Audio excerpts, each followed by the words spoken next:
You're watching the PoliticIt Podcast.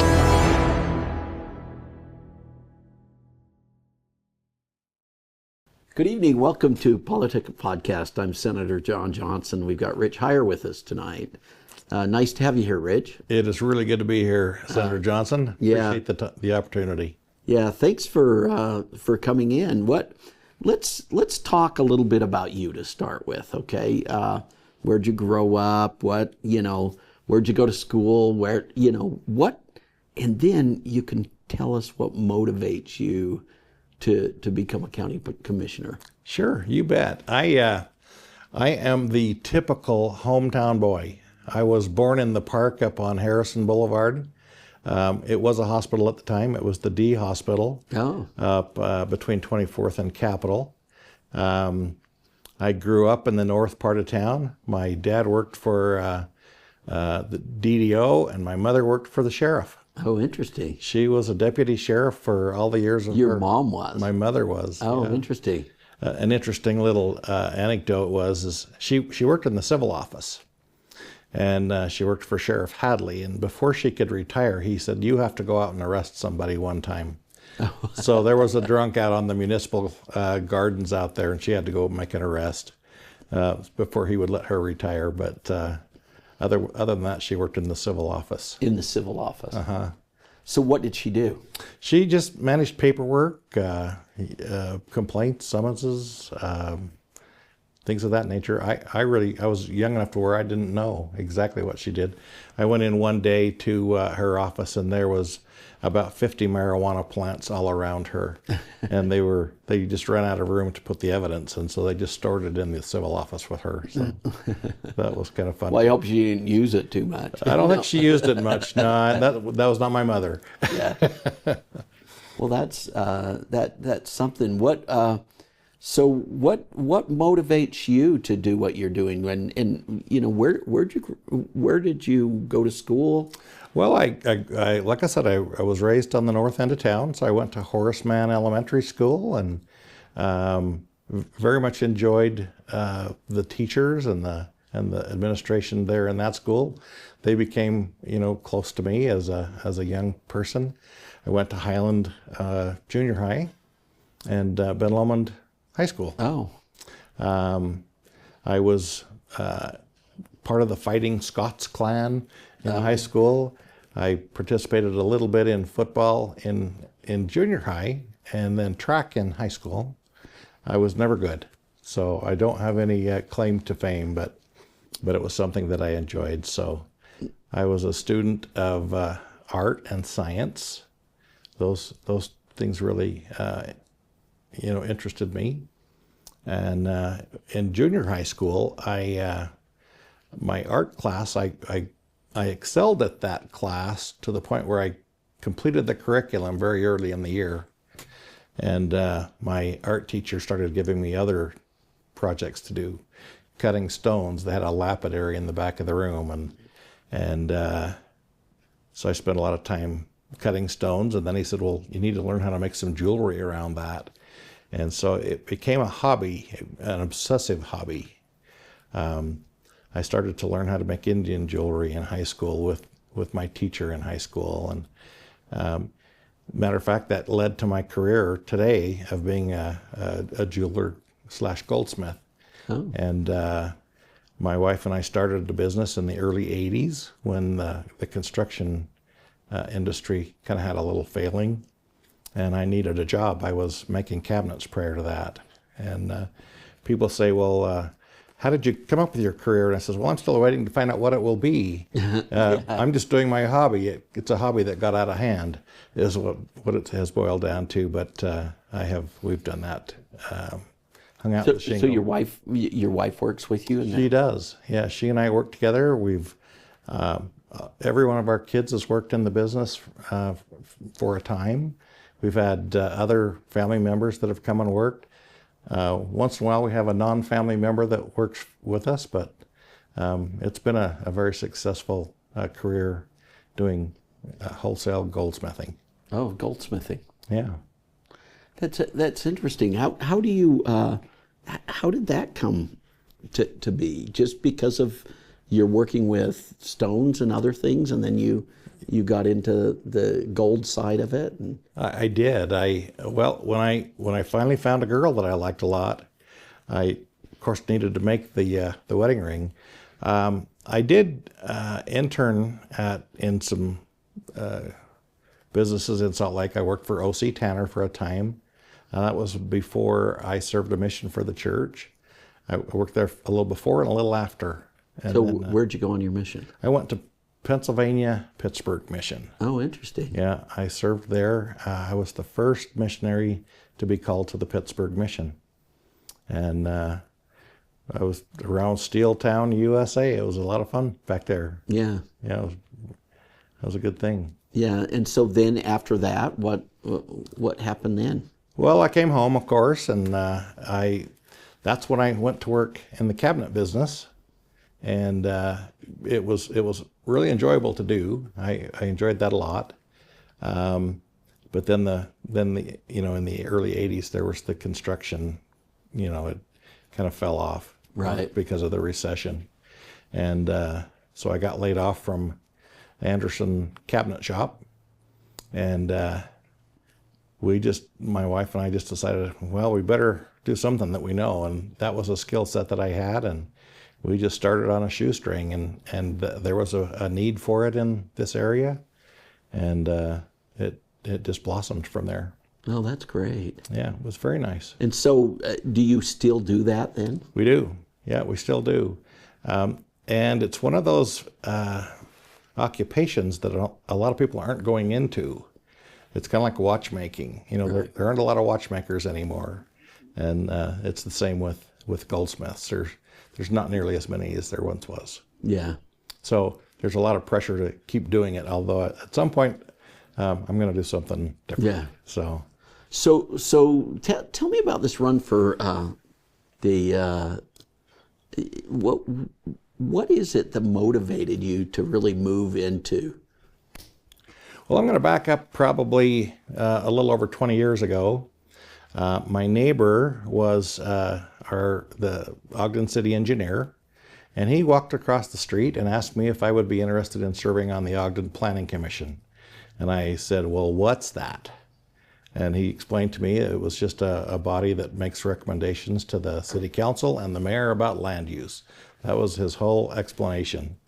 I said, sure, I'd be happy to do that. And a few months later, I was appointed to the Planning Commission, and there's a pretty long learning curve to learn how to, all the city ordinances and how they apply to different uses. And so I served on the Planning Commission for, a decade and a half. And I watched our city council.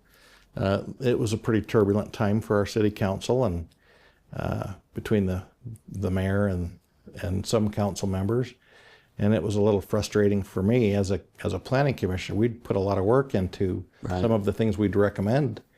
And so I thought, well, I'm going to run for city council and see if I can help to bring some consensus to things. Right. I've always felt I had a skill for that.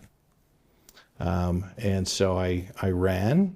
I actually ran one time and lost. Oh.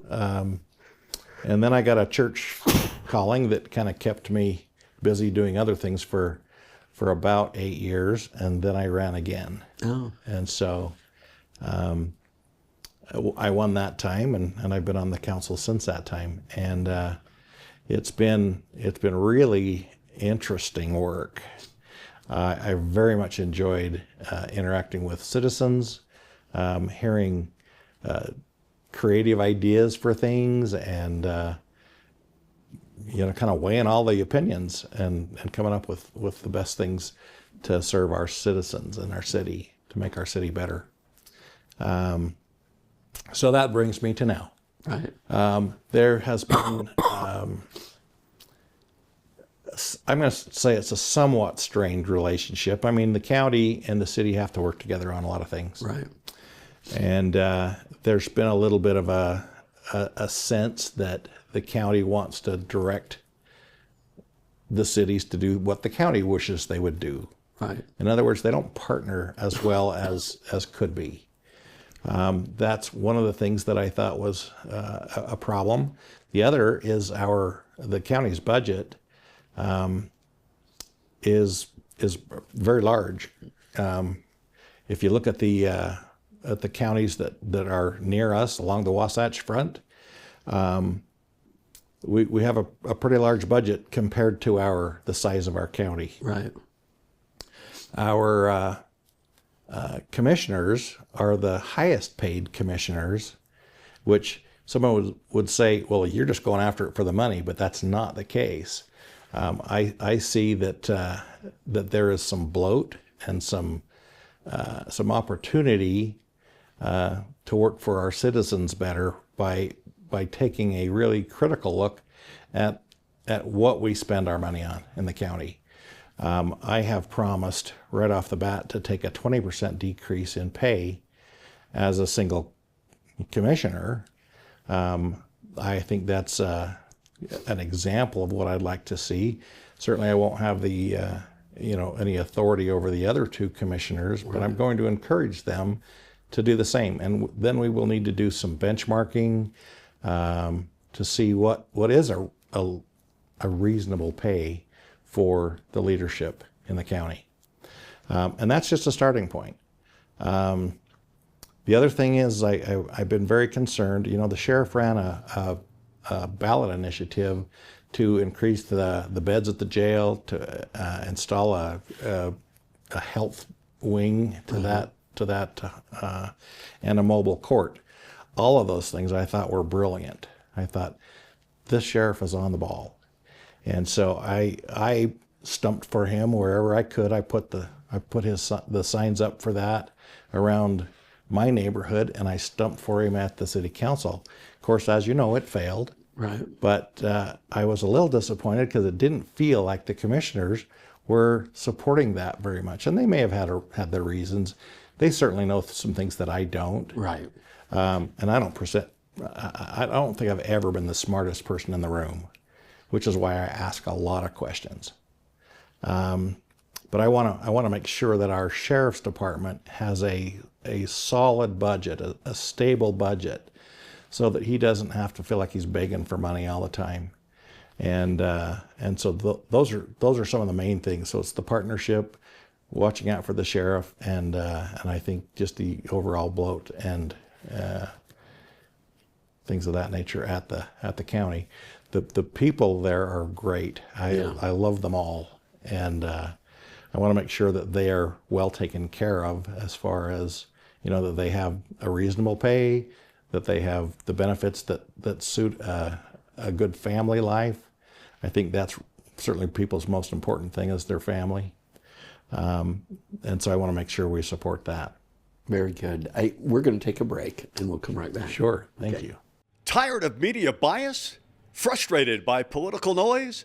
PoliticIt.com cuts through the clutter, giving you real facts, clear analysis, and unbiased insight on the issues that matter most. Stay informed, stay empowered. Whether it's elections, policy changes, or breaking news, we've got you covered. No spin, no agendas, just truth you can trust. Visit PoliticIt.com today, because informed citizens shape the future. PoliticIt.com, where politics meets clarity. Welcome back to PoliticIt. We've got Rich Hyer with us today, and Rich, nice for you to be here. I've appreciated our conversation so far. I think we need to talk a little bit about what it is that you feel you can contribute to the to this job. Well, that's a really loaded question, John. Yeah. I think everybody that's running it thinks that they're gonna solve the problems of the world there. And I'm not naive that I would only be one person of three as a commission. But I always have had good skills of collaboration. I realize that if you work from a position of common ground, you can get to the place where you can agree on the best output or the best benefit going forward. I've kind of had that skill in the past. If you just ask the right questions and you have the you do get the smart people in the room and get the right data coming your way, you can come up with some great results. So that's one thing I think I can bring. My life experience has been that's how I educate myself, is by asking smart people hard questions. And like I said before, I'm never the smartest person in the room, but I do bring those puzzle pieces together where I think we can come up. I've had many discussions with mayors in our county, and that's been a frustration that they've expressed to me, many of them, that they haven't felt this outreach of partnership. Many of the cities in our county are under 10,000 people, and they have limited staffs. They don't have full-time engineers and full-time planners, and the county ought to be more eager to partner in those areas with these smaller communities to help them do things like, guidelines for the future. Where will density be appropriate? How can we organize a community plan or a master plan that defines where the heavy traffic areas are, and where will the density be, and how are we going to plan for the growth of our citizenry? Everybody wants their kids to live close, so we need to figure out what that looks like for each community. A few years ago, I was a member of the city council's. I was the city council's representative on the Weber Area County of Governments Board, and I undertook the assignment to form a resolution that got unanimous vote, by the way, to form a countywide housing master plan where everybody it's just a guideline to the future. And we had some people volunteer, some very smart people that would go to these communities and help them to reach out to their citizenry to find out what that looked like for each community.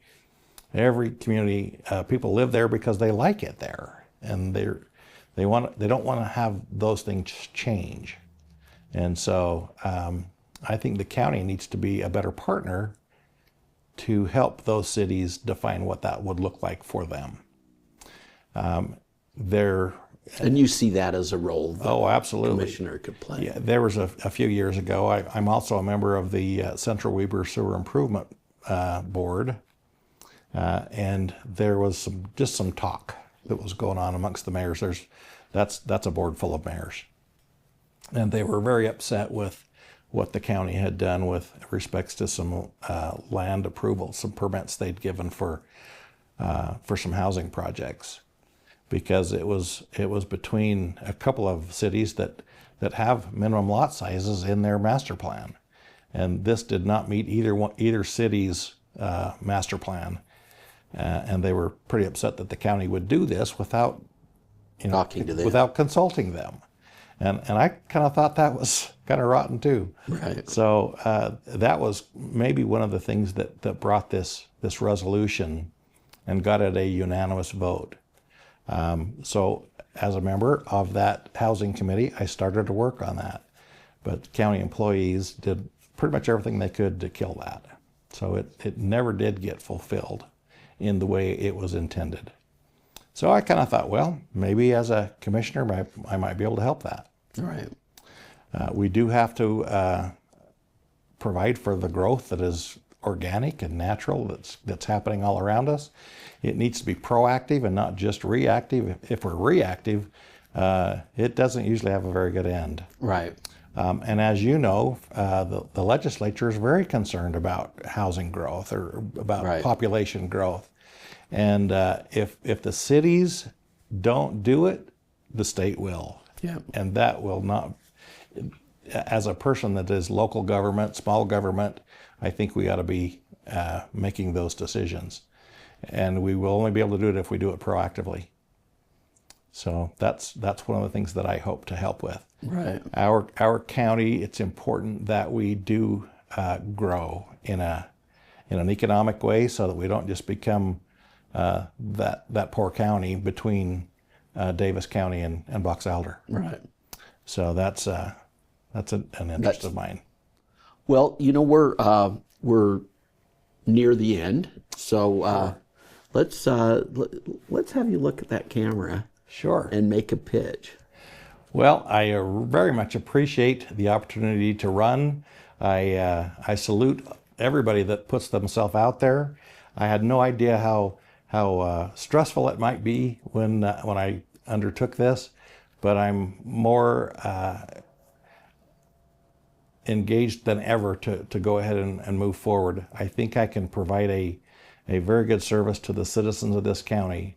I'm going to be very mindful of tax increases, the stability of our sheriff's department, and the partnership and the culture in the county.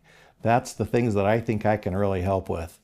I am not doing this for the money. That's why I'm going to take a 20% pay decrease on the first day, and we'll just look to see the areas that we can cut. Yeah. Well, thank you. Thank you. Rich Hyer. Very nice to have you. Thank you, John. I appreciate being here. Yeah, thank you. We'll see you guys next week.